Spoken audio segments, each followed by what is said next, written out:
paz do Senhor.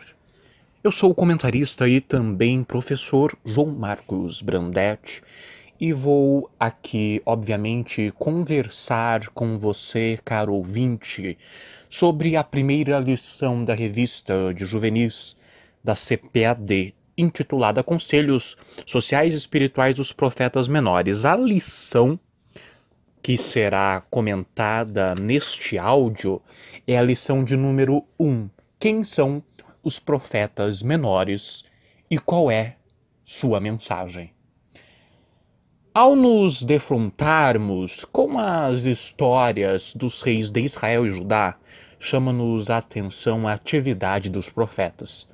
Precisamos entender o significado do profetismo no Antigo Testamento, ou seja, o ofício do profeta. O ofício do profeta, ou a terminologia profetismo, não se originou em Israel, pois já existia no paganismo. Em Israel, o primeiro a receber o título foi Abraão. Isso está em Gênesis, capítulo 20, verso 7. O termo originário da palavra hebraica usado para traduzir o termo profeta, significando chamar, nomear, aparece cerca de 660 vezes na Bíblia, numa média de 440 no Antigo Testamento e 220 no Novo Testamento. Os profetas, portanto, eram homens que Deus revestia do seu espírito para uma missão especial no sentido de alertar o povo e os governantes quanto à necessidade de viverem uma vida religiosa e moral de acordo com os princípios divinos. Tornavam-se, assim, guias espirituais, da mesma forma como no momento específico da história os juízes se tornaram líderes políticos e militares para orientar o povo de Deus. Apesar de nós encontrarmos pessoas dotadas do espírito profético desde as origens do povo hebreu, como pode ser confirmado no próprio Gênesis 27, números 11, versos 25 e 26, e Deuteronômio 34, 14, somente a partir de Samuel é que esses homens inspirados por Deus passam a ser enviados ao povo para orientá-lo, formando uma cadeia ininterrupta durante cerca de 6 séculos, aproximadamente desde 1050 a 450 a.C. Como recebiam os profetas suas mensagens? Na verdade, Deus falava a seus servos, os profetas, no passado, assim como nos fala ainda nesse terceiro milênio da era cristã, Deus falava e fala de diferentes formas, segundo seus propósitos. A mensagem profética era comunicada geralmente mediante a pregação. Isso pode ser visto em Jeremias 7, dos versos 1 a 15. Outras vezes, mediante uma ação simbólica realizada publicamente com a finalidade de causar maior impressão sobre o povo. Isso está em Isaías, também pode ser visto em Jeremias e em Ezequiel. E também se expressava pela forma escrita. Isso também está confirmado em Jeremias, no caso no capítulo 36. Ao passarem, pois, da pregação oral para a escrita, esses homens de Deus recebiam um carisma especial de inspiração, que conferia a seus escritos o valor de livros sagrados, dignos de serem inseridos no cânon das escrituras divinas. Não devem ser vistos como meros reformadores religiosos, nem tampouco meros adivinhadores. Profetas explicam e predizem. O passado, profetas ungem e denunciam reis.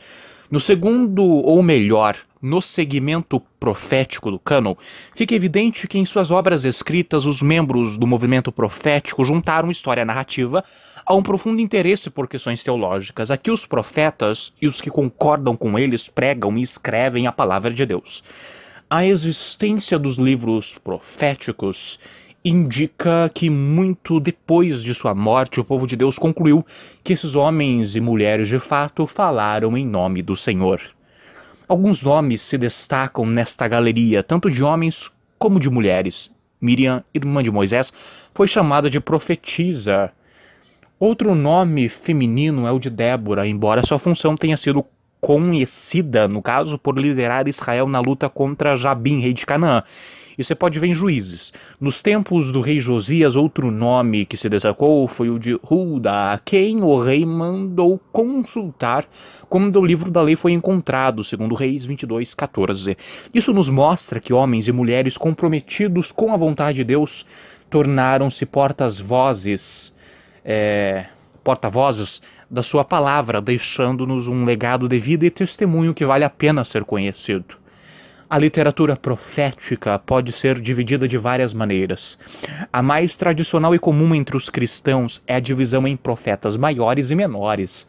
A designação profetas maiores e profetas menores surgiu com Agostinho em torno do quarto século depois de Cristo, na sua obra A Cidade de Deus. Os profetas maiores são em número de 4: Isaías, Jeremias, que no caso Jeremias escreveu também seu livro de Lamentações, Ezequiel e Daniel. Os menores em número de 12: Oséias, Joel, Amós, Obadias, Jonas, Miqueias, Naum, Abacuque, Sofonias, Ageu, Zacarias e Malaquias. Não que uns sejam mais importantes que outros. São chamados menores não por causa da sua pouca influência ou importância, mas simplesmente pela extensão de seus escritos. Na Bíblia hebraica, os profetas menores constituem um volume só. Seu título é Os Dozes. A Septuaginta, a tradução do Antigo Testamento para o grego, os intitulou como os 12 profetas. O livro deuterocanônico eclesiástico, escrito por volta de 190 a.C., acrescentado ao cânon em 1548 no Concílio de Trento, traz a seguinte declaração sobre eles: quanto aos 12 profetas, que seus ossos floresçam no sepulcro, porque eles consolaram Jacó, eles os resgataram na fé e na esperança. Isso pode ser confirmado em Eclesiástico 49:10. Escrito por Jesus ben Sirac no segundo século antes de Cristo, esse livro mostra que eles eram bastante estimados no judaísmo. Os 12 livros dos profetas menores foram escritos durante um período muito extenso, do século 7 ao 3 a.C., e por isso constituem fonte inestimável para o conhecimento da antiga civilização judaica, em seus aspectos sociais, religiosos e políticos.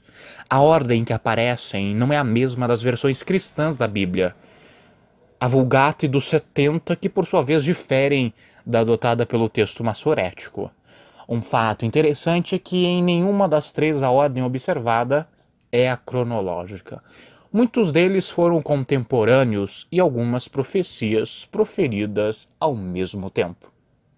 Entretanto, então, de forma cronológica, temos Obadias e Joel entre 850 a 800 a.C., Jonas, Amós, Oséias, Miqueias entre 780 a 700 a.C., Naum, Sofonias, Abacuque entre 700 a 600 a.C., Ageu, Zacarias e Malaquias entre 520 a 420 a.C. Para compreendermos melhor a mensagem profética, precisamos primeiramente considerar o contexto histórico que envolveu esse período. Não podemos nos esquecer que o nosso Deus é o Senhor da história e, como tal, nada foge ao controle de suas mãos. O primeiro aspecto está relacionado a 3 dominações: a dominação assíria, babilônica e persa. O Egito, no seu apogeu, foi usado por Deus como berço da civilização israelita, e a despeito da sua grandeza e glória, Deus puniu o Egito, os agressores de Jacó, mas disciplinou também Israel e Judá, devido à apostasia, idolatria e abandono da aliança com o Senhor.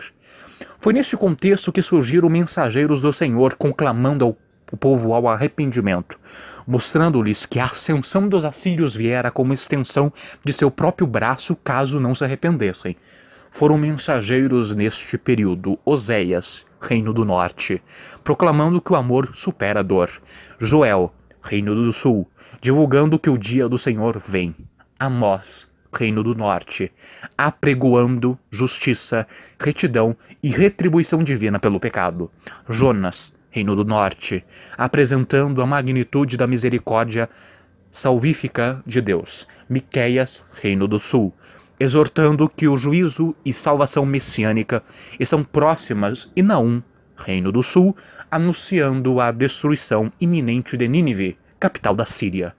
Embora tenham atuado como instrumentos nas mãos de Deus, os assírios foram punidos por sua crueldade e arrogância.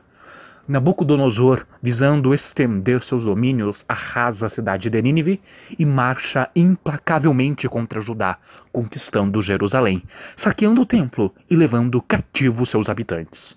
Mais uma vez, vemos Deus agindo por meio da história para que seus intentos se cumprissem. Neste contexto, os mensageiros são Abacuque, que profetizou em Judá 1 ano após a invasão, Sofonias prenuncia a destruição de Nínive e Obadias o juízo contra os edomitas. Após o templo de disciplina do povo judeu, 70 anos de cativeiro babilônico, mais uma vez o Senhor da história conduziu o reino persa, comandado por Ciro, ao triunfo sobre a Babilônia, a fim de restaurar seu povo. Assim diz o Senhor ao seu ungido, a Ciro, a quem tomo pela mão direita, para bater as nações ante a sua face, e para descingir os lombos dos reis, para abrir diante deles as portas, que não se fecharão. Isaías 45, verso 1. Para que a vida de Judá voltasse à normalidade e se preparasse para a chegada do Messias prometido, Deus enviou os 3 últimos profetas do Antigo Testamento. Ageu, que foi a primeira voz profética após o retorno a Jerusalém 15 anos e reedificação do templo, sua mensagem foi de ânimo e esperança de dias melhores. Zacarias, por sua vez, fala da conclusão do templo e das promessas messiânicas, e finalmente Malaquias, o último profeta do Antigo Testamento, atuou em Jerusalém quase um século após o regresso dos exilados, ressaltando a característica do verdadeiro culto e dos verdadeiros adoradores. Um segundo aspecto a ser considerado é a contemporaneidade da mensagem profética. Pode nos parecer a princípio que a mensagem anunciada milhares de anos atrás tenha sido apenas para um determinado povo e nação. Muito pelo contrário. Ela trata de temas absolutamente importantes, urgentes e atuais. O mesmo quadro de corrupção e injustiça social, abuso de autoridade, afrouxamento dos padrões de moralidade, idolatria e frieza espiritual do povo de Deus que acontecia naquele tempo continua se repetindo. A leitura dos profetas menores e o estudo vem, portanto, ratificar a semelhança da situação do povo daquela época com a situação que vivemos nos dias de hoje. Os profetas eram homens de seu tempo, de carne e osso, falando e escrevendo a homens de carne e osso também de seu tempo. E esta é uma das principais razões de sua atualidade para nós. Meu amigo, irmão, caro ouvinte, no nosso próximo encontro conversaremos sobre Oséias, o relacionamento de Deus com seu povo. Deus os abençoe.